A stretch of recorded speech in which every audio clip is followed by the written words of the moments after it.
We've crunched the numbers from the 2024 budget, and they don't lie.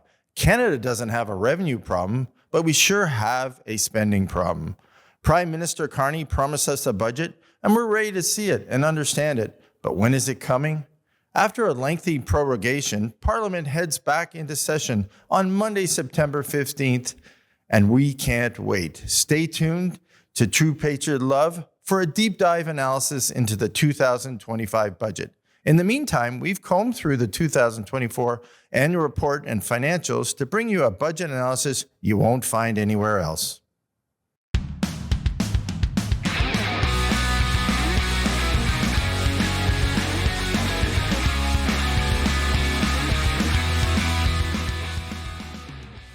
Welcome, everyone. Today, we're going to go through the 2024 federal annual report and analyze it and ask some key questions.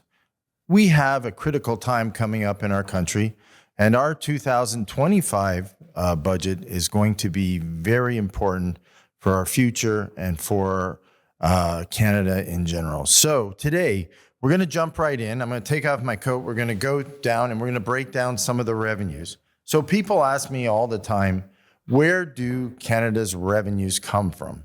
Well, let's go to the next slide, Nick. And here we go. So, of course, we all know the biggest component of our revenue come from taxes. Okay, taxes, $217 billion come from personal tax. So that's, every April we're sitting down and we actually do our personal income tax, and we either get money back or we pay the additional.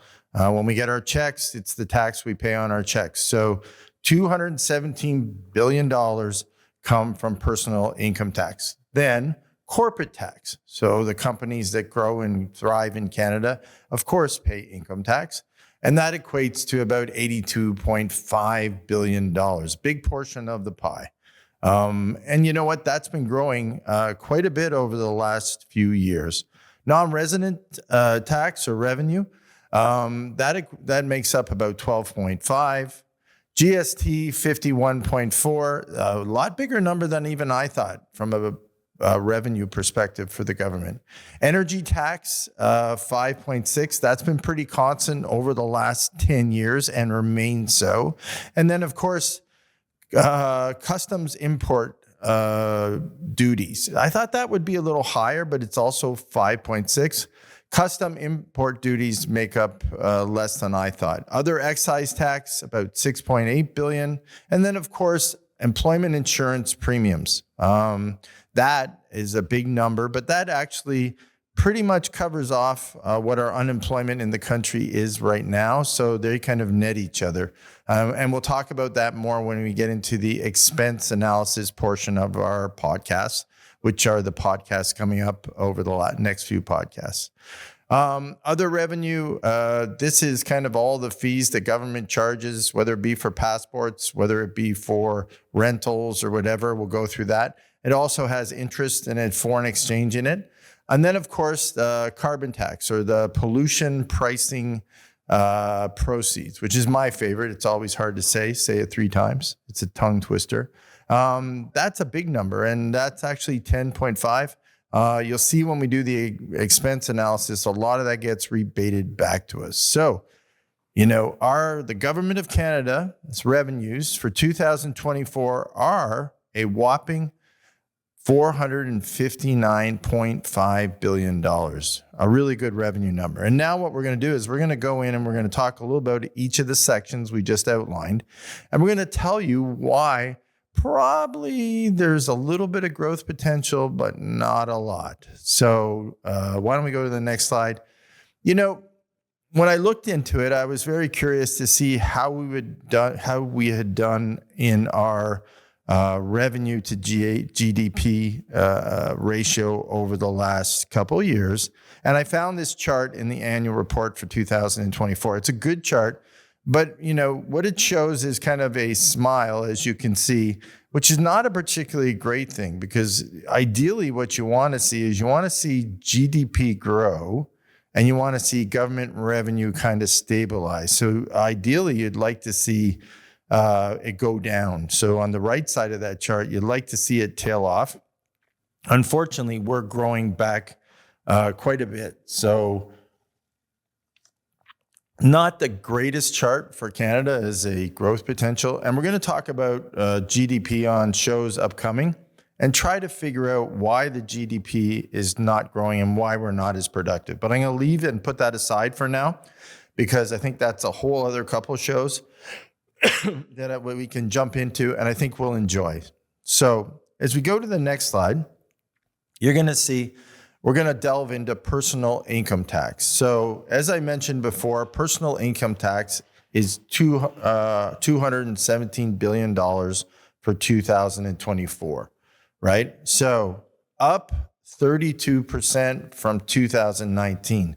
So when I looked at that, I thought, wow, that's really crazy. Why would we see such a healthy increase in taxes year on year? So I delved into it, pardon me, and here's what I found. So Canadians actively paying income tax in 2024 are about 22.8 million. So these are the people kind of between the ages of 24 and 65. They're active taxpayers. And we kind of remove from that number people who are on welfare. We take out children and we come up with that number. Then there's seniors, and they make up about almost 8 million, 7.65 million. Very healthy number and a growing number, as we all know, and we talk about it quite a bit. So now how does that equate to 2019? And the reason I use 2019 as an indicator is because this is before COVID and this is before sort of the world went upside down. So I think it's important to talk about how we get back to 2019 levels, where our total deficit for the country was only 14 billion versus 61 billion now in 2024. So, I won't get into the expense side of it, but I'm going to stay on the revenue side. So that means roughly that we have 30 million people who actually are paying income tax in the country at this point. And that equates to per capita about $7,100 per person. So if you take the 217 billion, divide that by the 30.5 million, you come out with 7,000, which, you know what, that roughly makes sense because our average income per Canadian in 2024 was 65,526, right? So we get it. So, income tax, 217, 30 million people paying income tax, including seniors, and then basically 7,107 per capita tax paid federally. Now, that's not provincial tax, that's just federal tax. And that equates roughly to about 65,000 average income. So it tells a few stories, right? It tells a story of probably a bunch of Canadians, or the majority of Canadians, making roughly around the average. So, you have lower, you have higher, but, it does really, if you put a chart, a beta chart, and you showed kind of the average, you'd have a bunch of dots that would be all compiled together or bunched together. So not a great thing, because you traditionally want a little bit more dispersion in your income levels. But in Canada, we have a lot of people making very average income. So that kind of is the norm of what we understand. So how does that compare to 2019? Well, as I mentioned, right? So personal income tax since 2019 has gone up by $53 billion, right? And say, okay, well, we immigrated a bunch of people. Yeah, we immigrated a bunch of people. So basically from active taxpayers, let's talk about active taxpayers. We have about 1 million more active taxpayers in growth from 2019 to 2024. That's about a 4.6% increase from 2019 to 2024. Seniors, however, we've had a bigger growth of 1.15 million increase in number of seniors that have actually gone over the age of 65. So that is a 17.7% growth in seniors in our population demographic. So interesting, right? Because now we're having all those baby boomers shift into that category. We all knew it, Boom, Bust, and Echo, and all those books that people were reading and writing for years are coming true. We're getting an older population. Our baby boomers are reaching the retirement age. So we're starting to see some of the impacts, right? So our income levels are sort of stabilizing or averaging out. And quite frankly, we're seeing a little bit of growth in our personal income tax. So, overall, what does that mean for growth? It means we're pretty much at that level. So we're going to stagnate, or we're going to come close to what our personal tax rate is unless we increase the personal tax rate. Now, as Canadians, we all know that's pretty difficult, right? We all pay a fairly high tax rate. And quite frankly, I think the burden of the tax rate right now is probably at its maximum. Since 2019 to 2024, they slowly increased our tax rate by about 2%. So we go to the next slide, Nick. Let's take a look at corporate. So corporate, pardon me, as you can see, our corporate revenue went up to $82.5 billion. So a lot of times people say, why are corporations not paying more? Why do we not have more corporate income tax? Let's tax the corporations. Well, this is an interesting stat, and this kind of fell out as I was doing the analysis. In 2019, we had $50.4 billion in corporate taxes and revenue to the federal government. So it went up $32 billion or 64%. So just kind of fathom that for a minute. We went through COVID, right, in 2020, just demolished a bunch of companies. We lost 130,000 companies.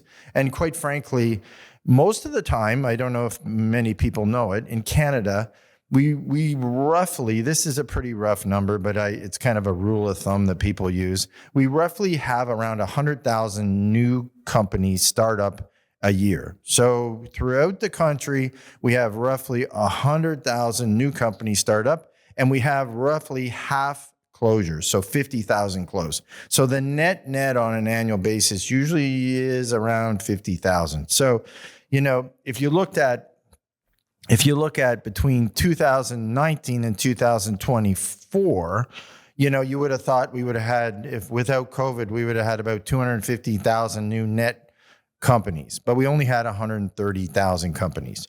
So the good news, I guess, or the news that people need to kind of get in their heads is that we're roughly $246,000 per new company attributed to the growth. So we added a number of new companies. They pay more taxes, right?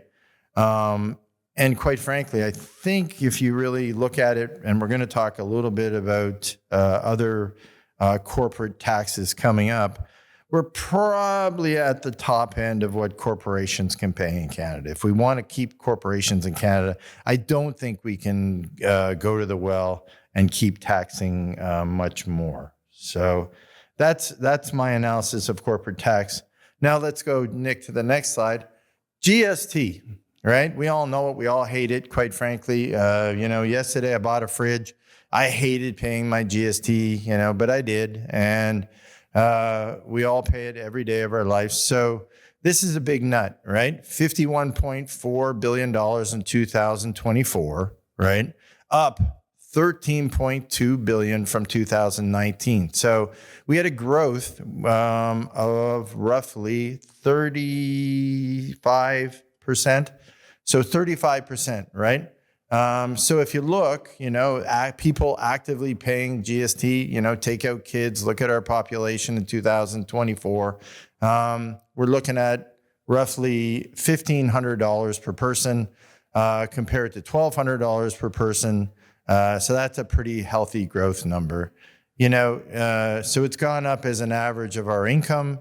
And we see that GST has become a bigger component of our lives as we purchase and buy. So as our purchasing power went up and the economy was fine coming through COVID, we spent more money, of course, and therefore the revenue to the government from GST increased. So that's a benefit. Now, that's one we got to be worried about a little bit as we see slumping economies, right? Because as we purchase less, our GST goes down. The ability of the government to actually pull that off, it becomes less likely. So do we see that number going up? I think we've, again, hit the apex, the top of this number. So I think this is the end, or we might, of growth in this number. I hope we see a little bit of a growth because I hope we keep growing. But right now, this is a pretty big number for the number of people in our ecosystem of Canada. So as we go through, let's go to the next one, Nick. So now we hit a bunch of them, which are really my favorites, and we can go through them one by one. And then I'm going to dissect some of them because I think we need to really get a feel for the smaller revenue items that the federal government takes in. So non-residents, that makes up roughly $12.5 billion. It's up $3.1 billion. I thought this would be a little higher. I was actually shocked at how low this was. So this, even though it saw an increase of 33%, based on all the immigration, all the new people, all the businesses that I see starting up from foreign companies, it still remains at a fairly low number. I don't know why. We're going to dig into this and ask a few more questions, but that's the number that was posted in the annual report.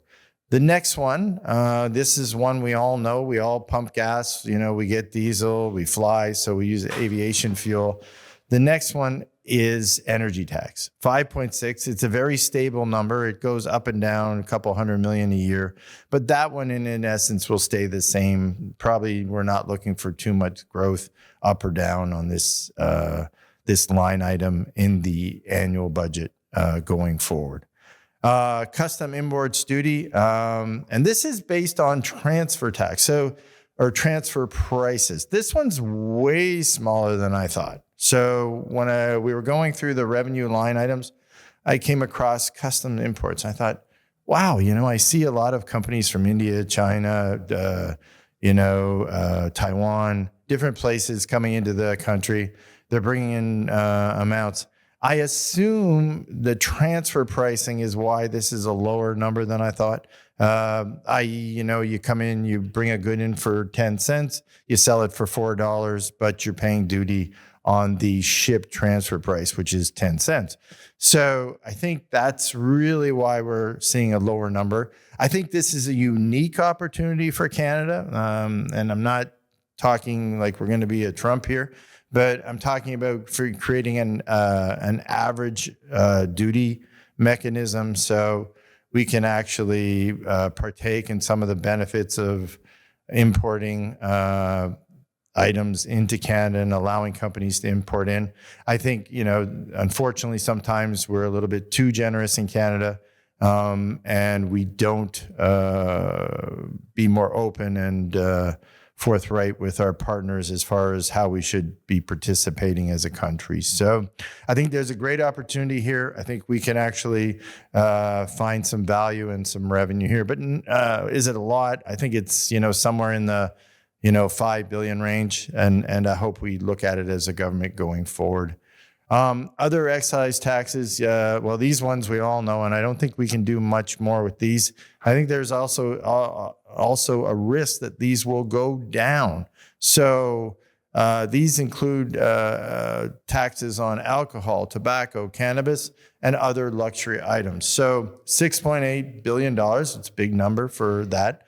I think these have probably the likelihood to go down. I know alcohol sales, you're hearing all the time, are decreasing.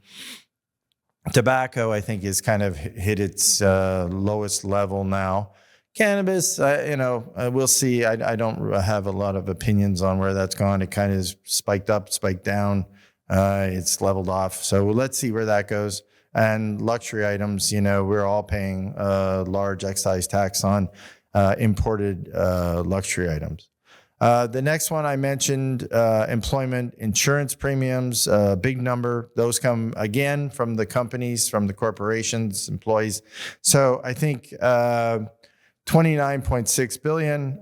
It's up quite a bit. As you saw, corporate tax was up. So, as business thrived and growth happened and a lot of good things happened there, we saw EI premiums increase. So for the government, 32.7%. Again, I think we're probably close to the highest level on that one. But positive story on that front. Other revenue, and that's income from corporations, service fees, and investments. So foreign exchange gain, interest revenue, crown corporations, fees, all these fit into this bucket. And this is a $37.4 billion bucket, a lot more than I thought. I knew when I paid my passport fee, it went somewhere, but it goes into this line item. This line item's up since 2019, which is surprising. And I know there's been some interesting Crown Corporation developments lately, Canada Post, which I'll talk about in a minute. But that's up by $8.3 billion or 28.5%. So very interesting stuff and news. Pollution pricing proceeds, carbon tax. Well, that's going away. Wasn't around in 2019, around in 2024. We gave rebates, which almost matched. I think the rebates were like $9.5 billion. So I think it netted itself. So I'm not going to spend a ton of time on that. If we go to the next slide, Nick, I wanted to break down other revenue because I was really intrigued with this other revenue line item, right? So $3.2 billion. So this is basically in the 2024 fiscal year end, came from Enterprise, Crown Corporation, and business enterprises. 29 billion came from other revenues, which is those fees I talked about. And then net foreign exchange and return on investments from interest made up $4.2 billion. So that equated to $37.3 billion. Really interesting. So, and a lot more than I thought, to tell you the truth. If I go to the next slide, so Nick, let's grab the next slide for a minute. So, we look at breakdown between 23, 24, and what do we find? We find revenues increased, as we talked about, and we saw enterprises basically contributed a net positive amount, which is great. So we see some of the Crown corporations increasing, which is great. They're adding more value. But we then see some other growth, mainly coming from service fees, which is a very interesting thing. Rents, like I said, passports, which we're going to get into in a minute, and that's a big component of it. Foreign exchange and interest make up the difference, and that's terrific. And now, Nick, I broke down on the next slide, which I go through, some of the, and it's hard to read, and I apologize for it, but let me read you through it. So this was interesting. Crown corporations, right? Two major ones that popped out at me. The Bank of Canada lost $1.5 billion. So, which is historically rare, but was recently occurring due to higher interest expenses in the rising rate environment. And then Canada Post, which we know, lost money, but they lost $45 million, which was lower than what I thought. So honestly, I thought Canada Post was like hundreds of millions, but they lost $45 million, right? So that's interesting. Other ones that were noted in here that fit into this line item, the Canada Mortgage Housing Corporation had a profit of 331 million. Export development had a profit of 266 million. Business Development Bank of Canada had a profit of 124 million. Farm Credit Canada, which you don't hear much about, had a profit of 183 million. And the Royal Canadian Mint had a $12 million profit. So there you have it. So I guess when, wrapping up, and I just wanted to summarize this, can we do better than $459.5 billion in revenue to the federal government? Sure we can, right? We can always do better. And I think we'd always want to do better across Canada. But it does appear that we're going to have challenges making more revenue. Can we go to the well and increase taxes? I think the citizens probably aren't up for that.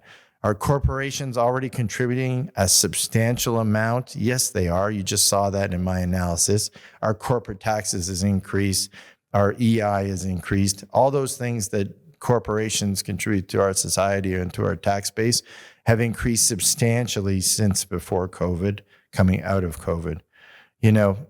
Our population is small and our taxes is modest to high. So I think we've hit that inflection point where we have to start looking at our expenses. So we simply are trying to grow too fast. I think we get that.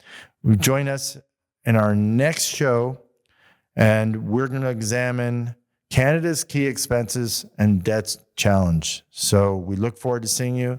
Subscribe, watch, and join us for our next analysis of the 2024 budget.